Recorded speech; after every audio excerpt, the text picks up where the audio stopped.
Hello and welcome back to Cooking with Kim. Today we are going to make the most easy vegetable dish that you have ever made in your life, and it's wonderful. It's seriously healthy and tastes so good. Plus, I'm going to tell you all about my grandparents' journey after they moved to heaven. We're going to start off with butternut squash. This butternut squash came out of my friend's garden. You can see it still has the dirt on it. And we're going to microwave this for, it depends on the strength of your microwave, but between 2 and 4 minutes, just to make it soft enough to peel, because they're kind of difficult to peel. And we have to peel it all and dice it all. So we have the squash peeled, and now we're going to begin to chop it. Cut it in half, and notice that there are all these seeds inside. So we're going to go ahead and scoop these seeds out. Then we're going to lay the squash flat on the cutting board and begin to dice it into about 1-inch chunks. So we have the squash all cut into pieces, and I'm just going to put it right into an old bread sack, because we're going to shake it up with some oil and bake it at 400 on a little cookie sheet. Now we have all of our squash in a lovely bread bag. We're just going to dump in a couple of tablespoons of olive oil, or really any kind of oil will do. Whatever you like is fine. And then we're just going to shake it up. And you don't have to be really picky on how much olive oil you get into it, because just don't get too much. Our object here is to caramelize the surface of the squash. So in order for that to happen, we've got to be able to not have it too wet. So we're going to use a large tray. See how big the tray is? We're going to just dump the squash right on the tray like that and spread it all out real nice like. So I told you I started my oven at 400, and we're going to bake the squash in the top third of the oven for approximately 20 to 30 minutes. One time we're going to open the oven and turn the squash over so it begins to caramelize on both sides. It's important that you don't keep opening the oven door, because you let all your heat out, and then it takes twice as long to caramelize, if it caramelizes at all. Welcome back to Cooking with Kim Part 2. A lot of people have asked me, am I going to know my grandparents? Am I going to know people when I get to heaven? And I just want to say irrevocably yes, yes, yes. The Bible says that you will be known as you were known, and that is absolutely the truth. There's no like fixing that doctrinally or something. And the thing is, you know people by their spirit rather than by their looks. Looks are really not important, particularly in heaven. A lot of people ask me, what does Jesus look like? What was he wearing? And I have to really think about it to even remember, because that wasn't even a minor detail of the vision. So today, I told you one time before that I had visited my grandparents in heaven. The first time the Lord ever took me to heaven, he took me to visit my grandparents, and it was lovely. So then another time he took me, and here's the deal. I don't get to choose where I go. I don't get to choose when I see them. That's up to the Lord. And these episodes were spread out over a 10-year period. So I've been there 3 times in 10 years. And so the second time I went, their house was very similar. There was a large hammock in the kitchen, and Grandma was cooking and Granddad was laying in the hammock. And but the difference was 2 things. First of all, they looked way younger. And I said, man, you guys look really good. What's going on? And my granddad holds up this glass. It's clear and it's got ice cubes in it and green leaves. And it looked kind of like a there's a drink made out of rum down in the Caribbean called a mimosa that looked a lot like this. And he said, it's these leaves. He says, I don't know how they work. And he kind of shakes the glass like this. He says, you just pick them, put them in the glass, drink them with water, and it turns back the years. So you look younger. And immediately I was reminded of that verse in Revelations that it said, and the leaves were for the healing of the nations. And in order for anything to be healed, one possibility is that time could just be reversed, right? Like tons of stuff with old age, if it could just be reversed, get younger instead of older, it would be gone, right? Arthritis, osteoporosis, a lot of times diabetes, there's a ton of stuff, but also wrinkles, gone. I'd like to get some of these leaves, but so far I have not been able to do that. But I'm wondering how. I'm sure there's got to be a way.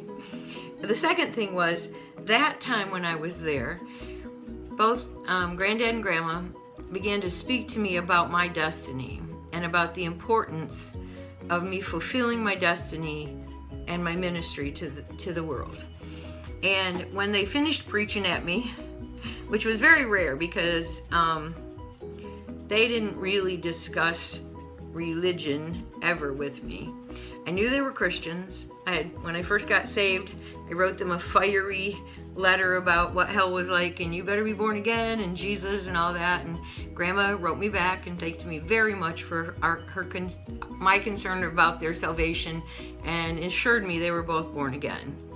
But they never spoke of it. I guess it was just kind of the tradition back then. Anyway, as they finished preaching to me, they laid hands on me and began to prophesy and began to pray for me to fulfill my destiny. And I think until that time I hadn't really realized just how important my destiny was to anybody particularly, maybe to me, but maybe to my family. But I certainly never considered that it would matter a bit whether I fulfilled it or not. And I think that the biggest lesson I learned from that day is that we all have an important destiny that we need to fulfill, and we need to be aware of it. We need to be aware that Satan is trying to steal it from us, and we must take steps to assure that he is not able to do that.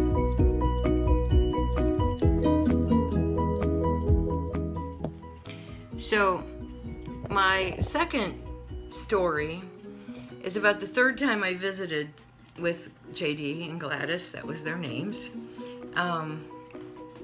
It was really different. The house was located in the same place, but that's about the only similarity I could honestly say was going on. So I went in the house and only Granddad was there. And I said, wow, your house is really different. He goes, yep, she wanted to remodel it. She wanted to make some changes. And like the outside of the house looked kind of like a sultan's tent, I guess, or a sultan's castle or something. It was like all different colors, kind of like a circus tent, a lot of purple and gold. And it had these big pillars that came up on each corner that came around like a teardrop sort of, Russian architecture, I think, has this, with the big round and the point.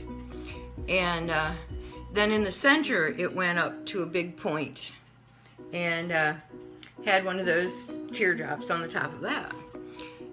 So I went inside, and the first thing I noticed was that one entire wall was water, just like a continuous waterfall. And it fell into a pool that was long and skinny, but it was definitely big enough that you could certainly swim in it, kind of like a lap pool, I guess, like a really long lap pool. And I said, wow, this wall is amazing.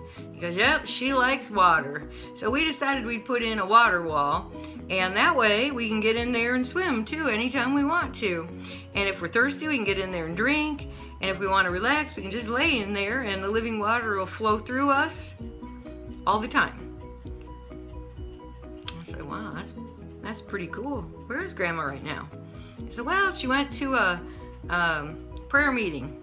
And he kind of points that way, right? And so I'm having this thought in my head, and in heaven, no thoughts are private, so it's a good thing you're redeemed, right? So I'm thinking, all the time on earth, Grandma talked to me about yielding, and how she had always had to give in to JD, and he always had to have his way, and so she just always let him. And he immediately picked up on what I was thinking, and he goes, you're right. On earth, I always had to have my way. And she was just so sweet. She just let me. She just gave in and let me, and just served me with a whole heart. And he said, but here in heaven, I'm serving her. I'm letting her have her way. And I love it. And that was the end of the vision. And as I was thinking about it, I was thinking about how often, as a spouse or a parent, Satan really tempts us to feel sorry for ourselves for the amount of yielding that we have to do. Feel sorry for ourselves for the amount of serving we have to do. I'm forever giving in. I'm forever serving. I'm forever letting them have their own way. That's ridiculous. But there is a reward. There is a reward when you get to heaven. You may not ever get it on the earth, but you will get it. And it is eternal. It's an eternal reward. It's the reward of God. And there is nothing that can make up for that. I had never thought one way or another about who served who, except for my grandma. Often made comments, even after my granddad had moved on to heaven. She just always gave him his way. He had to have his way, and she just gave it to him. But I certainly never equated that with an eternal reward. But it definitely is an eternal reward.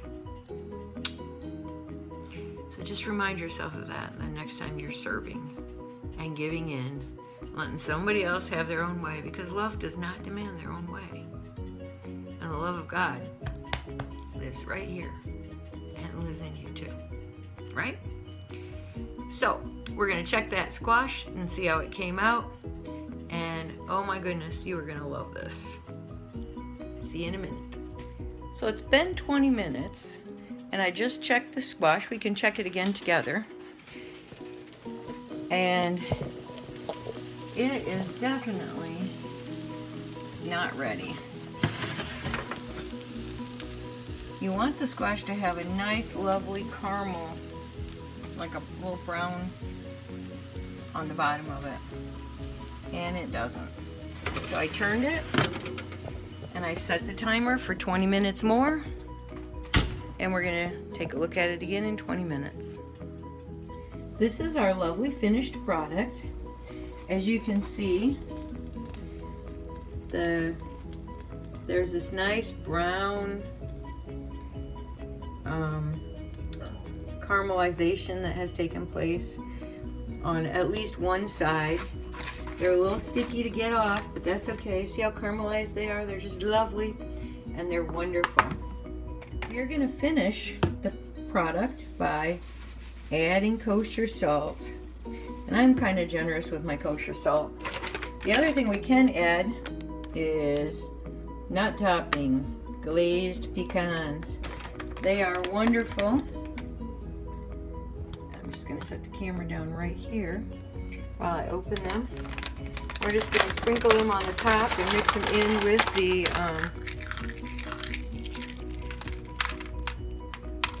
butternut squash. There you go. Well, I want to thank you for joining me today on Cooking with Kim. And I pray that you have a blessed day full of destiny and full of encounter.